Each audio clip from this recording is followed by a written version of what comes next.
What is going on, Knicks Nation? I'm Anthony, your host, joined by my co-host, Chris. The New York Knicks preseason has wrapped up. The New York Knicks record is 1-3. We played 4 games. We played a back-to-back. Don't know why the NBA gave the Knicks a back-to-back. Horrible, terrible. But in this episode, we're going to talk about some of the things we liked from the New York Knicks, some of the things we saw that we, didn't like. And also, New York Knicks made some news today, waiving Isaiah Roby, Jalen Martin, bye-bye, took us by surprise. But first, what's going on, Chris? How are you? Doing good, Ant. Doing good. Again, happy to have some Knicks action out there, watching some Knicks basketball. Um, you know, preseason, so I'm trying not my best not to overreact to anything. But how are you, man? How's the preseason treating you?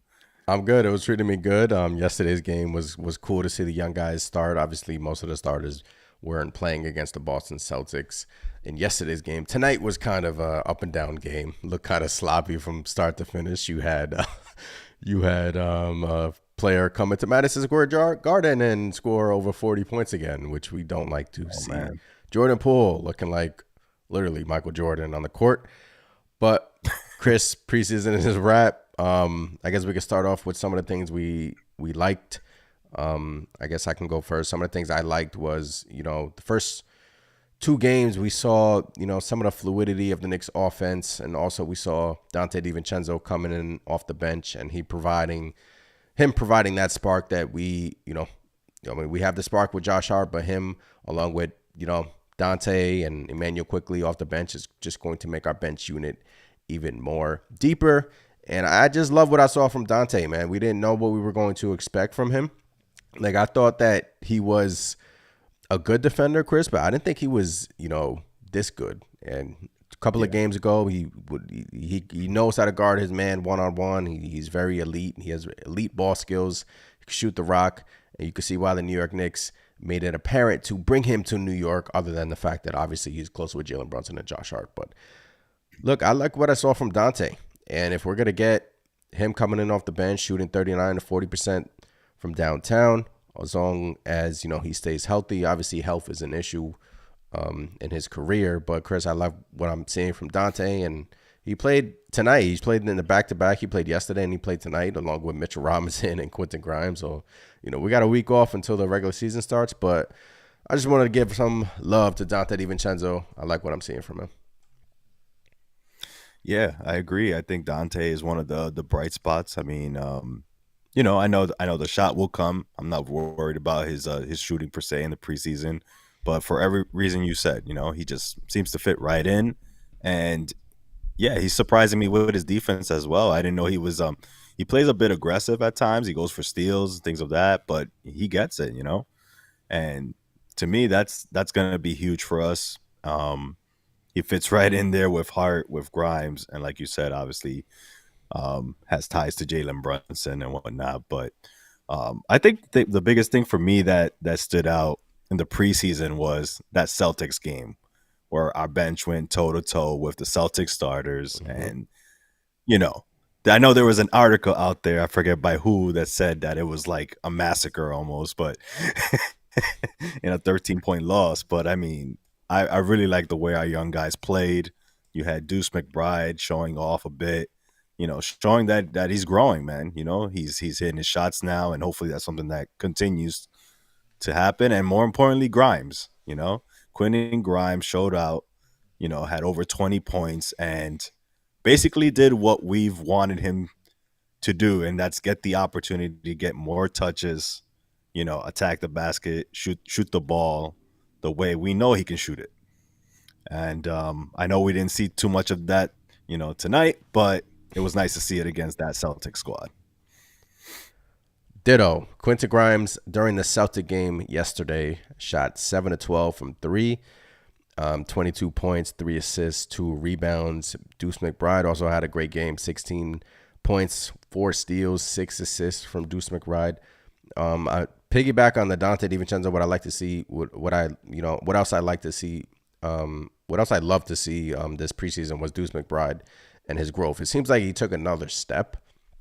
Whether he plays or not this season, It's probably going to be like a break glass just in case of an emergency type of deal or in case someone gets hurt. But I like what I saw from Deuce, man. He took some, you could tell he worked on his shot during the summer. He's obviously a pest on the defensive end, especially during the Celtic game. He was giving what's his name on the Celtics a run for his money. He started on, who did he start? Holiday. He started on a Holiday. He was giving him, the business, and then he was guarding Pritchard, and then he was also doing good on Pritchard. So Deuce McBride, I love what I seen from him during the preseason. Dante DiVincenzo, I love what I seen. Obviously, Jalen Brunson, we didn't really get, full minutes, but we know what Jalen Brunson is going to give us night in, night out. Julius Randle finally had a great game today, 20 points, double-double for Julius Randle. Mitchell Robinson has been incredible for us during this preseason game. So the guys look ready. RJ Barrett hitting his free throws during this preseason, which is always a step forward in the right direction. Tonight versus the Wizards, he started off slow. I believe he started 1 for 7 from the field, and then he finished with 8 of 19 from the field, 3 of 8 from downtown, 19 points, 7 rebounds for RJ Barrett. Quincy Grimes tonight, after a great game yesterday, only attempted 4 field goal attempts, Chris. And I guess, that's one of my negatives on the preseason. It seems like Grimes, because we saw him play so well versus the Boston Celtics in Boston, and he's just seemed more comfortable. Obviously, without Jalen Brunson and without Julius Randle, you're going to put up more shots because obviously Jalen Brunson and Julius Randle, they're 2 high usage players, so they're going to put up a lot of shots. So, Quentin Grimes is usually parked in the corner with his hands just waiting for the ball and normally doesn't get the ball. But yeah, I'm just worried that, we're going to fall into the same rut that we fell into last season regarding Quentin Grimes in the starting lineup. We saw what he can do yesterday without everybody, with him just playing freely, no pressure.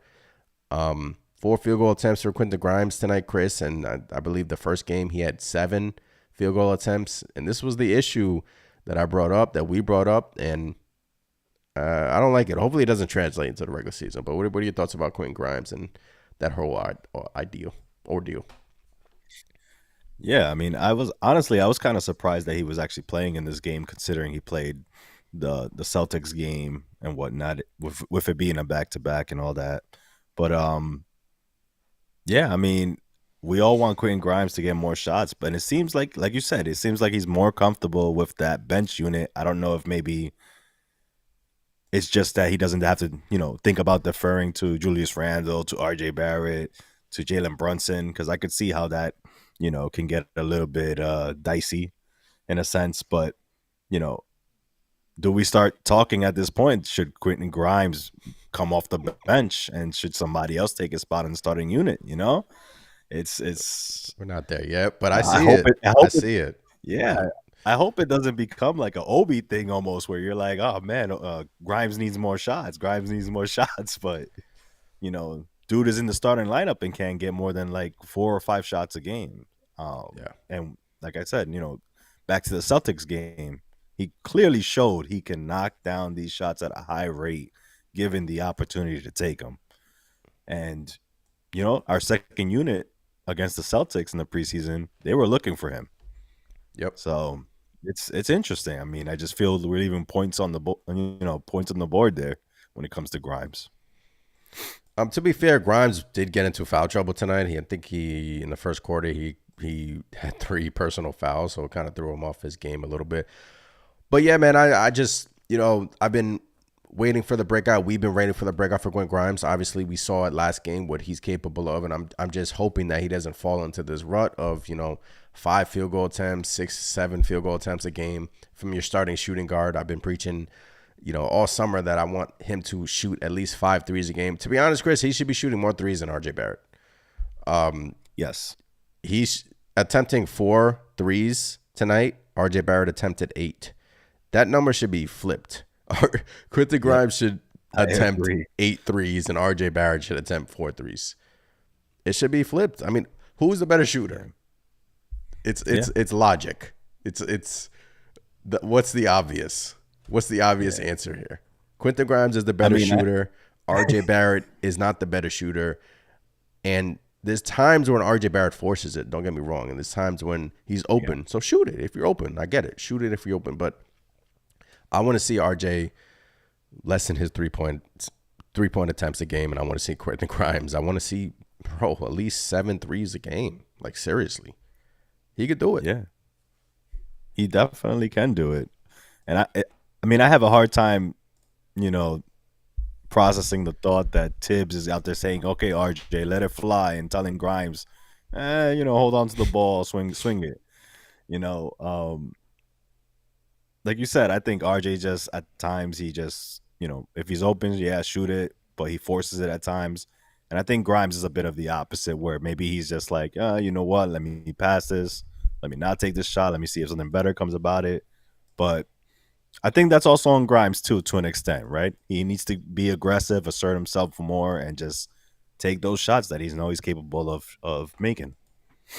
Yeah, he definitely is. Hopefully, we can get some more 3-point attempts for Quentin Grimes. Hopefully, he can find his footing in this starting role because Dante is coming in off the bench and just looking comfortable out there, man. It's like he's been here for like a couple of years, right? I mean, that's that Villanova chemistry that he has with everybody, and it's like he picked up on the system really quick, and obviously he's great on the defensive end.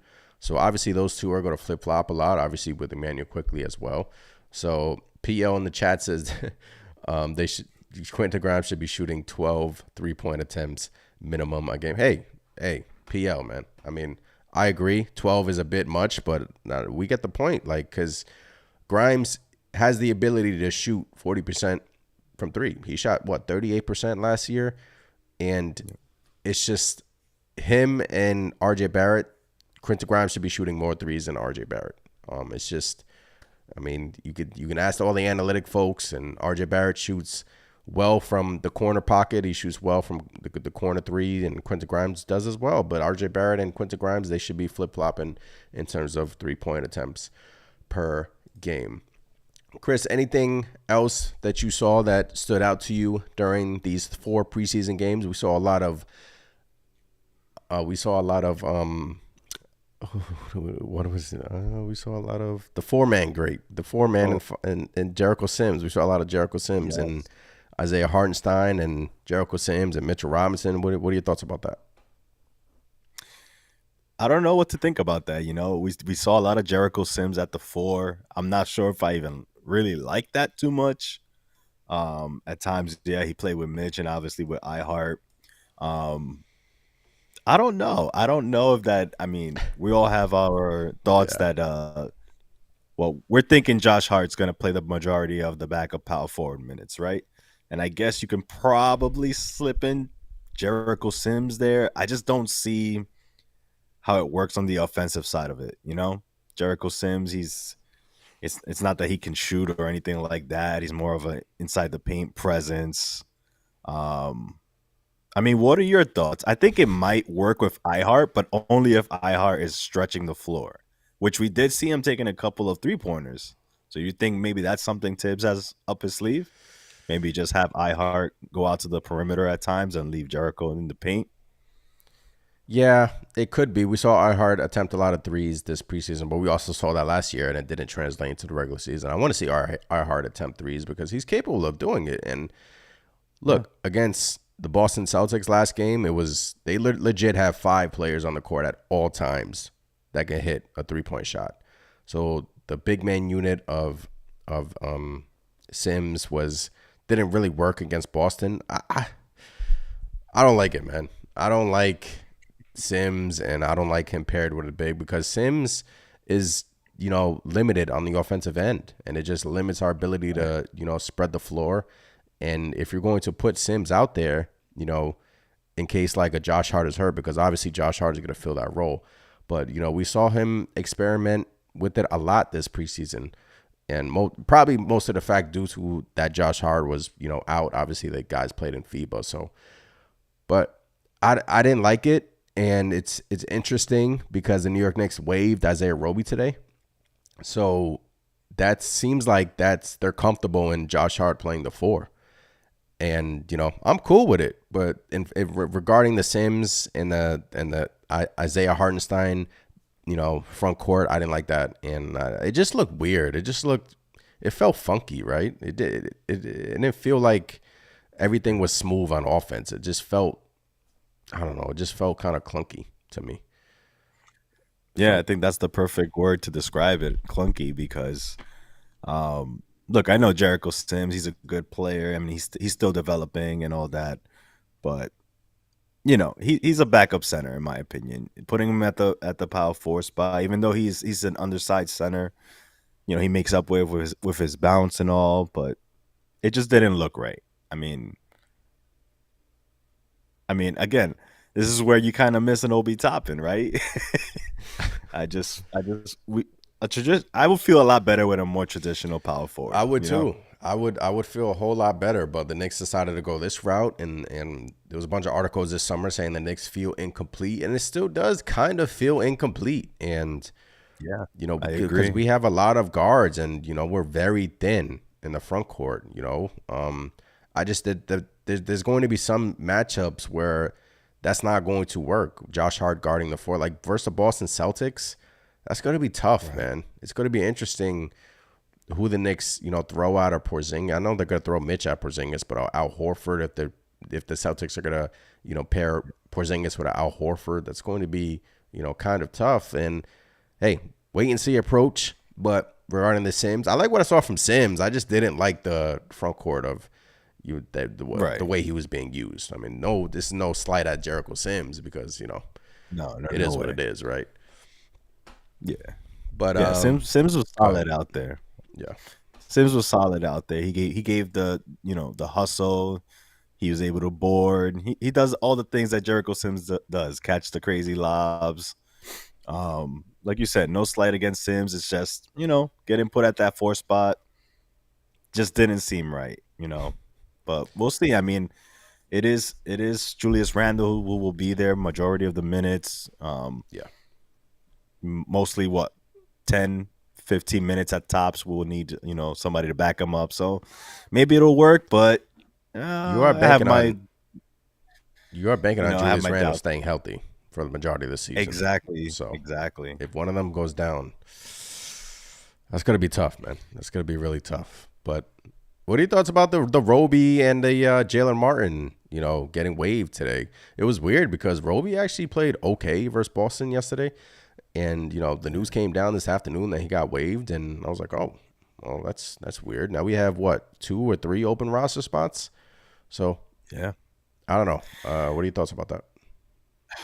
I actually thought they were gonna hold on to Roby just because power forward. He played well. Yeah. Um, I don't think he got a lot of time to shine out there, in my opinion. Um, I actually thought he was going to get the bulk of the minutes that Evan Fournier ended up getting, but Yeah, that's we'll talk about that that's soon. another story. But yeah, I mean, I, Yeah. I was kind of shocked that Roby got let go like that. I thought he was definitely going to be somebody that we were going to hold on to, just like break glass situation where we need somebody to fill in. He Um, was good yesterday. Granted, yeah, granted, I know Nate tonight is still there. But yeah, it's kind of surprising to me. I think more surprising to me was Jalen Martin, which I thought, he was a young player they had to develop, but showed promise. Yeah. Surprised they cut ties with him so quickly as well. I mean, crazy. I didn't Yeah. expect it. I didn't expect it either, but that's the nature of the business. Maybe there's another move in the next week. Maybe, something's in the works. Maybe the Knicks are going to be involved with a trade possibly. Maybe they're going to be like a third team to help facilitate James Harden going to the Clippers, and maybe they get players back. Maybe they know, something that we don't. But it was kind of interesting to see Isaiah Roby waived and Jalen Martin waived as well. Chris, you brought up Evan Fournier. Evan Fournier this preseason, I mean, to put it, he was okay. I mean, he Yeah. wasn't bad, and he it was shocking because he actually came in today with the he's been in the rotation. Like he has been coming in with Josh Hart. He's been playing with RJ Barrett. He's been playing with Dante DiVincenzo, and it hasn't looked bad. It hasn't looked bad to the point where I'm like, I don't want to see this anymore, because we all know Evan Fournier. can shoot. He's an elite shooter. And it's going to be interesting whether or not the Knicks stick with Fournier in the rotation. Obviously, we had the comments before the preseason saying that he hopes to play, and he did play this preseason. Now, does that translate into next week versus Boston? Who knows? But look, the season it's going to be a long season. The Knicks didn't shrink their rotation until later on in the season when they shrunk to 9 guys. It's going to be a long season. Guys are going to need nights off, so regarding Evan Fournier, I do think that he's going to get some time here. And, it's going to be whether or not he, during that time, if he plays well with it. Because if he stinks up the joint and if he's, bad on the defensive end, then Tom Thibodeau's, going to have the happy trigger and pull him. So Evan Fournier, Chris, this preseason has been okay to me. He hasn't looked terrible, right? He hasn't looked awful. So, I mean, what are your thoughts about Fournier? Yeah, I mean, I'm shocked about Fournier. I didn't think he was going to see a single minute out there after all the drama, everything he said. And yeah, but as the preseason went on, he kept getting minutes, and like you said, he didn't look terrible. He was hitting his shots, which is the most important thing in my opinion for Evan Fournier to do, because granted, he's not an elite defender or even above average defender. But if he's hitting his shots, that kind of offsets things. And like you said, they're bringing him in with Josh Hart. With he's playing with DiVincenzo at times. Quick. It just seems like, maybe Tibbs is experimenting, seeing, hey, how can we hide this guy, out on the floor from getting killed defensively? We surround him with good defenders, and we'll get the trade-off, which is his shooting. That's true. I didn't think of it like that. As time went on and he kept getting minutes, I'm like, man, is he gonna get in the rotation? Like, is he gonna go from saying I want to spit on everybody to actually playing on the squad? And I'm starting to believe it too, man. I really do. I mean, is he gonna get prime time minutes? No, but will he get maybe 10 spot minutes here or there? Yeah, I could see that happening, to be honest, especially if he's hitting his shots, because that was the biggest thing with Evan Fournier, in my opinion, falling out of favor the past season, was simply he was out there not able to defend, and on top of that, he could not throw the basketball into the ocean. So yeah, it was weird last year. He had like a cold streak along with him not playing defense. It was really bad. So, yeah. I mean, hey, look, if he's hitting his shots and he's helping us win games and helping us, I'm all for it, But it's just weird the way everything played out. And now here we are. After saying Evan Fournier's days are done, he's just kind of alive at the moment. After talking about maybe trading Evan Fournier to, Antarctica, now we have him possibly in the Knicks rotation. And who do we open up against? Boston Celtics. And he is the Boston Celtic killer. He'll go out there and drop 38. And look, every time he plays Boston, he has a chip on his shoulder. Obviously, he was a Boston Celtic prior in his career. But, you brought up a good point. Like, they're surrounding him with Josh Hart. They're surrounding him with Dante DiVincenzo, Immanuel Quickley, Isaiah Hartenstein. Those guys are great defenders. And if you're going to have one guy out there that, is a negative on the defensive end, he better shoot. And that guy is Evan Fournier. And so far during the preseason, he's actually flowed within the second unit. So I do think as of this moment that he's going to get some time early on in the season. And it's whether or not he, it's up to him. It's up to him. If he has to take advantage of his time, because one thing we lacked was shooting. And we can always use shoot. You can always use shooting in the NBA. Shooting is, very important in this league. If you can't shoot, then why are you on the court? So, one more year left of Fournier. Obviously, he's, if he's also, Chris, if he's going to play well, he's going to increase his trade value.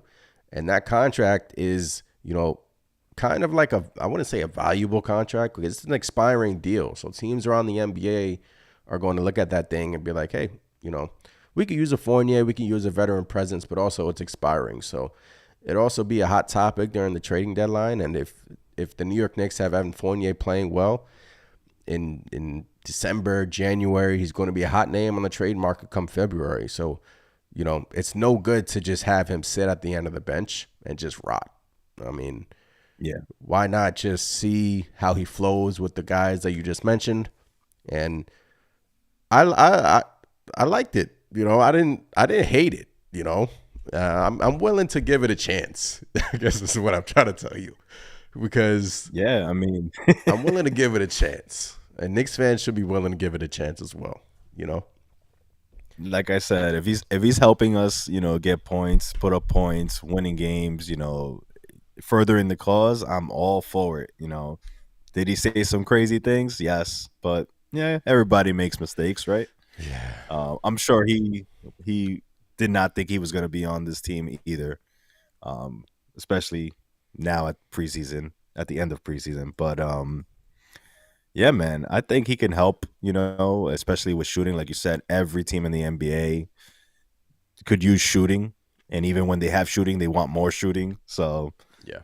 Totally. hopefully things work out. If Fournier does end up getting minutes in this rotation, hopefully he keeps hitting his shots, and I think we have the personnel to hide him on defense. It shouldn't be as bad as it was in the past. That's for sure.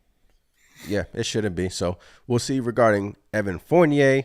And we saw a couple of glimpses of Immanuel Quickley. Now, Immanuel Quickley was a scratch tonight. Tom Thibodeau said he's a little nicked up.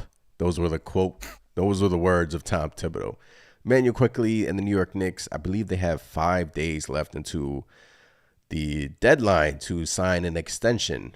And does him being out tonight and yesterday versus the Boston Celtics and Tom Thibodeau saying he's nicked up, does that give you any inclination to think that maybe a deal is close? Because I saw his Instagram and he was working with C. Brickley, who works with all the NBA stars around the league. He didn't look nicked up in that video on Instagram. So it's either his agent telling him don't play because something's close. God forbid you were to get hurt and we can't sign this deal. But I don't know. 5 days left until the deadline to sign Immanuel, to extend Immanuel Quickley. He will obviously be on the Knicks. Knicks also have his rights. He can become a restricted free agent next summer, and the New York Knicks can match anything. That's the route I want to take. Knicks fans also, Knicks fans, but guys in the chat, I know some guys want to extend him. Some guys want to let him go into restricted free agency. Chris, you said that, 80 to 100 million, you're comfortable doing that. I'm willing to let him go into restricted free agency and, match anything that comes his way.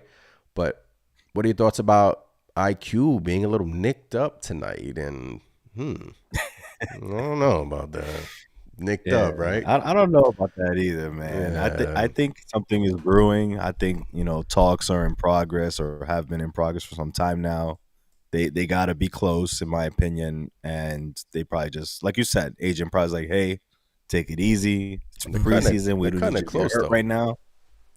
Yeah, they're cutting it close, but I mean that's why they got the time they got, right? They'll take it up to the wire if they have to, I guess. But I always flip flop on this whether we should extend them or not. Honestly, the way everything has been playing out, I want to extend him. I love Quickley. I think he's gonna. He has that it factor, man. Whether he becomes a star or not, I believe he has the potential to be one. I just think he'll be a good guy to lock up, especially if you can get him for 80 to 100. I think that would be a steal, in my opinion.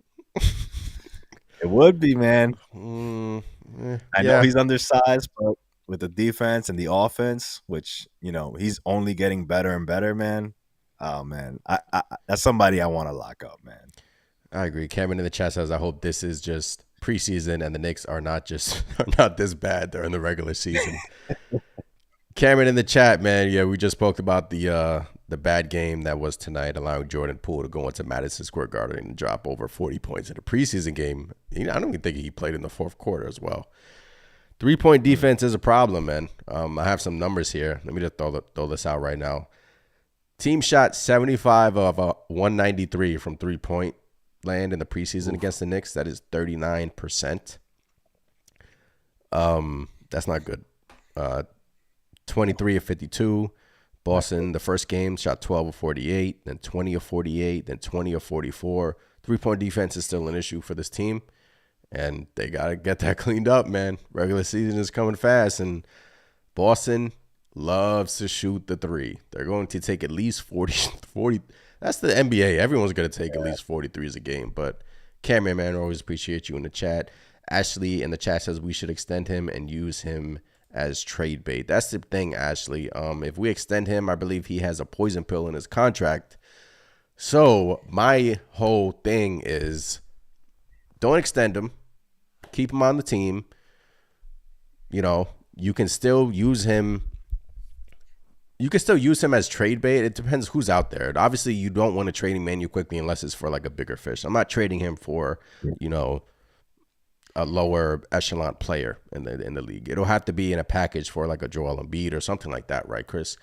But if you extend him to, you know, that contract, obviously it puts the poison pill in his contract, like RJ Barrett's contract last year, where we extended him before the Donovan Mitchell news, and then we couldn't trade him until that poison pill was taken off of his contract. So 5 days into the deadline, it was kind of weird hearing Tom Thibodeau today saying that he was a little nicked up. We didn't really hear anything regarding an injury on Immanuel Quickley. It's just interesting that 5 days before the deadline, they hold him out.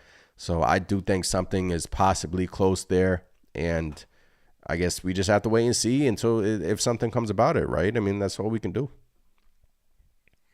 Yeah. I mean, we've thought that something was going to get done, you know, weeks before, but here we are. Extension still not done, and who knows? Maybe there's some sort of a hang up. Maybe they don't extend quickly, but either way, in my opinion, I think we're in a good spot whether we extend quickly or not. Um, and who knows? Since the Knicks are trying to go after that star, I mean, it's known all around the NBA. That's where the Knicks are trying to do next. It is a smart idea if you don't extend them, but you know, there's always that chance, you know, that you don't extend him, he goes into restricted, somebody gives him a crazy contract, you don't want to really match it, and then you end up losing quickly, and maybe we don't end up with a star either. But Yeah. that's the risk you take, you know. That's the risk you take. Yeah, I look at Philly's situation. Tyrese Maxey's also in the same boat. They said we're not extending Tyrese Maxey. We're gonna match anything that comes his way during the restricted free agency. Philly wants to keep their books open. Keith in the chat says IQ better be signed tonight. Grimes gets cooked a lot. He also says we extended RJ early and he didn't even deserve that contract. IQ earned his money. I wouldn't say RJ didn't deserve that contract, but you know. Keith, in the playoffs, RJ was great, man, for us in the playoffs. Just give him, I know he's frustrating at times, but you know, just give him some. Hopefully, just give him some time. And I know he forces it a lot, but you know, IQ has earned his money. And look, not extending IQ now, Knicks fans, doesn't mean that we're not going to keep him long term. You know, that doesn't necessarily mean that. We still have all of his rights. We can match anything. Let's say he goes into restricted free agency and, you know, a team doesn't give him that massive contract. And then we're like, cool, we'll, you know, throw out 60, 70 million to IQ and then everyone's happy. I mean, I'm sure he wants more and maybe that's the holdup. Maybe that's why he's holding out. He wants more. So, I don't know. It's going to be interesting, but he was held out tonight.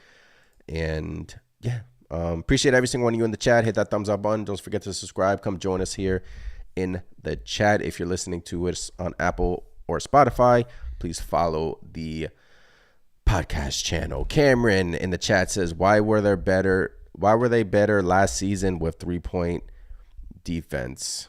We were, you know, I believe we were like middle of the pack last season. I know it was a problem for the New York Knicks regarding defending the three, Chris, and you know, so far in the preseason, team shot 75 of 193 from downtown, 39% against the New York Knicks. Seems like whenever they come into Madison Square Garden, they love the bright lights and they love to shoot the lights out. But I don't know, Chris. Yep. So actually, I'll add to that. So last season with the Knicks, they did defend the three better, but early on in the season, before the rotation got trimmed down, it was really bad as well. So it was almost the same thing that we're seeing now in the preseason, where you know the rotations aren't trimmed down; they're just trying different things, and I think that's really the case for why so many threes were made against us so far in the preseason. I think once we get the rotation situated, and everybody has their role, I'm pretty sure that's going to be addressed quickly. I mean, we have a lot of good defenders on this team, and I'll be surprised if we're middle of the pack again as far as 3-point defense goes. Likewise.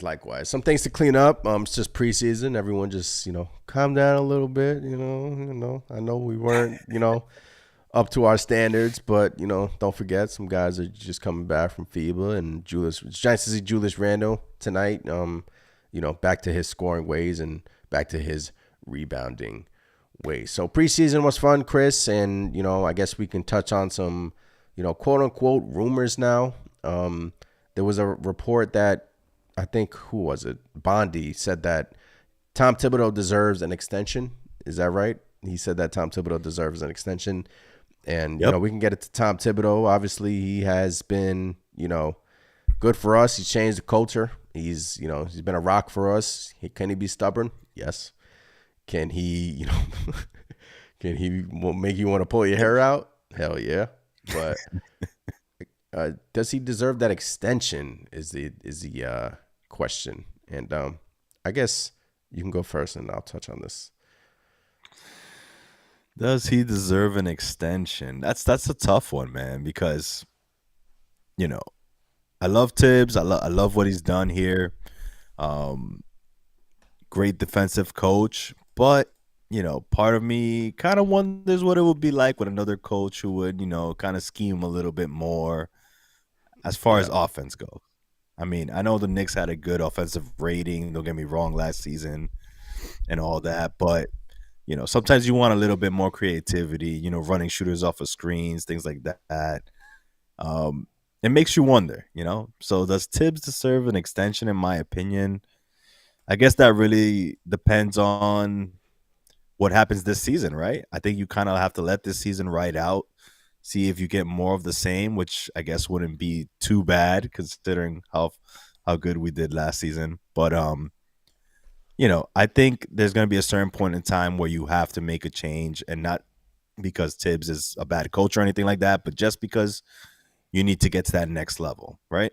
Yeah. And Tibbs has been the type of coach where, historically, he gets you close. He gives you great, fundamentals. He instills the things you want in a team defensively, but he can never get you over that hump, right? To take it to the next level.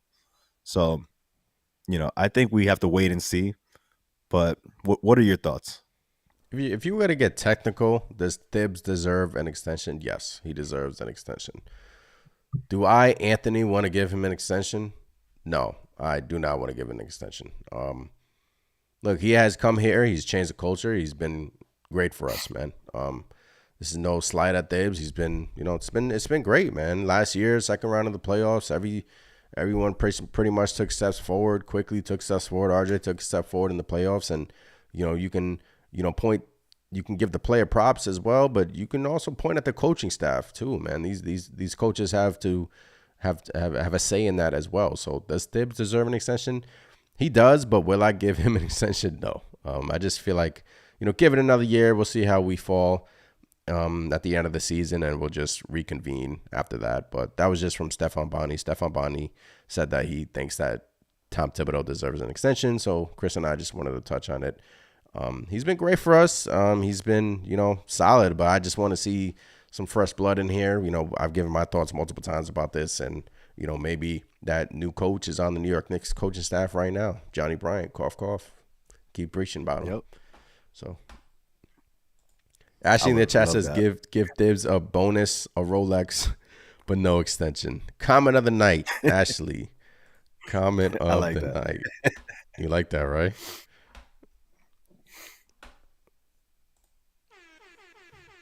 Comment of the night, Ashley. But yeah, give Tibbs a bonus, a Rolex, but no extension. Yeah, so that's regarding Tom Thibodeau, Chris. Anything else? Anything you liked during this preseason? Anything you're looking forward to? Regular season is coming up next Wednesday. That is, I believe, I forgot the date on that, but it's against the Boston Celtics in Madison Square Garden. I feel like we've opened up against Boston countless times over and over again. Boston gave us a little glimpse of how they look yesterday, and Chris, Yeah. that team is something, man. Yeah, I mean, it's gonna be tough, that's for sure. The Celtics are gonna be literally. I mean, I didn't think they would look as good as they did, honestly, so quickly. Yeah. But then again, it's only been one game that against us at least, and they look good. And KP looks good, and obviously adding Holiday made them even tougher. So if they shoot the way they shoot, they're easily going to be one of the. I mean, they might just be the team with the best record, Yeah. in the league, in my opinion. But it's gonna be tough. But I can't wait, man. I can't wait for the season to start. I think we still match up well with the Celtics, no matter what. It's gonna be a hard fought game, and hopefully we show up to play. Who do you think guards Porzingis? You think that's a Mitchell Robinson thing? I feel like he can do it. I feel like last season a lot he got caught a lot. Behind the, he tends to, because he's a center, right? He's normally Yeah, typically not guarding the 3-point line, and when you're guarding Porzingis, it's difficult. I feel like he can do it, but I just feel like he has to be disciplined in guarding a Porzingis. yeah. I mean, I think that's like Mitch's kryptonite, basically, a shooting big, right? Yeah. So it's like he doesn't want to get out there because he knows once he does, the paint is just gonna be wide open, basically. So he does hesitate. I mean, I would like to see iHeart maybe guard a Porzingis because I think he's a little bit more mobile, more comfortable guarding out there. Hmm. Um, I think that's the route I would go. I'd probably go iHeart on KP, but we are going to see Mitchell Robinson on KP in some kind of capacity, and hopefully KP is just off. That's all. That's all I'll say. I know. Hopefully they're off, but I'm excited, man. I mean, we had such a great season last year. We're back. Obviously, tonight wasn't, versus the Washington Wizards wasn't that great of a showing. But I mean, guys, it's preseason. I mean, I don't want to, there was times where I wanted to tweet some stuff, and I was just like, let me hold back because it is It's hard, preseason. man. I don't want to get too crazy. I don't want to overreact for anything, but Exactly. some red flags are there. With Quentin Grimes shooting, his shot attempts per game haven't been there with the starting unit. Looks way more comfortable in versus Boston versus the bench. If you want to say Quentin Grimes looks more comfortable on the bench, he looks more free. He acts freer. He's just his game just flows when it comes to that. But yeah, I just want to see Grimes shoot the ball more, and I want to see Mitchell Robinson. A couple of things I want to happen during this season. I want Mitchell Robinson to average a double-double. I want Julius Randle to average at least 7 assists a game. I feel like he's capable of doing that. Because if Randle's averaging those assists, Chris, those are bringing the shot attempts from Quentin Grimes up. So I I feel like that's agree. also an issue as to why Quentin Grimes hasn't shot the ball a lot with the starting unit is because, he's not being aggressive, one, and he's not getting the opportunity, two. And I feel like Randall and Brunson have to make it, a factor in getting him the rock. And then it has to start with those two guys. It just has to. Yeah. Yeah. I mean, when it comes to Julius Randle, we all know he gets double teamed at times. He has to take those opportunities to look for his shooters. And a lot of times that would be Quinn Grimes, spotting up in the corner and instead of forcing up shots in the same way we say about RJ, instead of driving and forcing up a shot on three people, which hopefully won't be the case this season, dish it out to your shooters. That's why they're there. Quinn Grimes, you got DiVincenzo now, you know, the same shots that Josh Hart would end up getting, Granted, he knocked him down at a high clip for us last season, but if you have Quinn Grimes in that place, a lot more are going to go down, in my opinion. So hopefully that is the next evolution for Julius Randle, because I think that would make a hell of a difference and take us to another level. For sure. Hopefully we can get some of that action going on tonight. Chris, anything else you wanted to touch on before we head up out of here? Anything else you Yeah. wanted to touch on? What are your thoughts on the revival of the Carl Anthony Towns to the Knicks now that quote unquote the beef with Tibbs has been squashed? They're No, saying really no, nice things no, about each other. no, no, no, thank you. No, no, no, Just checking. I thought maybe you might no. have changed your mind. I want you to take a look at that contract, and I want you to come back to me. I want all Knicks fans to take a look. Would we be a better team with Cat? Yes. We would essentially have 5 guys who can stretch the floor, and that's the way the NBA is going now. You're gonna have to have 5 guys on the court that can stretch the floor. The traditional centers. I just feel like eventually they're going to get waned out of the league, but it's still early. But will Cat make us better? Yes, Chris, but just look at that contract, and I just feel like it's a no. And that's like I feel like he gets rumored to the Knicks like every few weeks, and it's Oh yeah, like clockwork, man. But like you said, that contract is just ridiculous, in my opinion. Yeah, Bondi came out with that saying that him and Thibs squashed things, and Thibs had some high praise for Karl Anthony Towns, and all the Knicks fans were like, Karl Anthony Towns again? But no, I don't want it. You don't want it? You don't want it, right? Please tell me you don't want it. No, I don't want it. I mean, in my opinion, we have Julius Randle. You could say what you want. Cat is a better player. Julius Randle is better. I mean, I'd rather roll with Randle. He's on a better contract at this moment, and you're getting similar production, in my opinion, right? Yeah. So, yeah. I mean, if it wasn't for the contract, maybe I'd change my mind. But it's that contract. It's just that contract that's the hang up, in my opinion. He's a good player. Don't get me wrong, but I mean, if we're gonna go out and give and push all our chips on the table, I just want something better, man. I just want something better. And we just have to wait and see who that something better is. I just don't feel like it's Cat. Exactly. In my opinion, if the Knicks are putting all their chips on the table and we end up with Karl Anthony Towns, something went very, very wrong. And that's no slight on Karl Anthony Towns as a player. Again, it's just the contract that he's going to command. When he gets a new one, and if you're trading for him, the contract that he currently has, it's crazy. Yeah, I know. So. We'll just have to wait and see. I'm sure his rumors are, his name is going to be linked to the New York Knicks countless amount of times. We also had Van Gundy go to the Boston Celtics as a consultant. That kind of hurt a little bit because he was rumored to come to the New York Knicks as a, commentator.